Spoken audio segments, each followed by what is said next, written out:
என்ன தாத்தா ரூம் விட்டு வெளியவே வர மாட்டீங்க? இப்போ ரூம் வாசல்ல வந்து நிக்கிறீங்க. என்ன பாக்குறதுக்கு தான் நிக்கிறீங்களா? நான் நல்லா இருக்கேன் தாத்தா. ஆனா வீராவும் வள்ளியம்மாவும் தான் பயந்துட்டாங்க. தாத்தா, என் ஸ்கூல்ல ஆனுவல் டே ஃபங்க்ஷன் வைக்க போறாங்களாம். அதுல நான் டான்ஸ் பாட்டுன்னு எல்லாத்துலயும் கலந்துக்க போறேன். நீங்களும் என் கூட வரீங்களா? என் டான்ஸ் எல்லாம் பாக்குறீங்களா?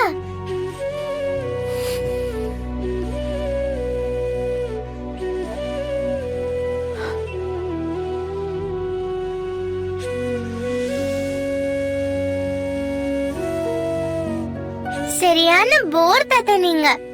வெளியவே வர மாட்டீங்க. அப்படி அந்த ரூம்குள்ள என்னதான் இருக்கோ? இன்றே டவுன்லோட் செய்து உங்கள் ஃபேவரட் ஷோக்களை என்ஜாய் பண்ணுங்க.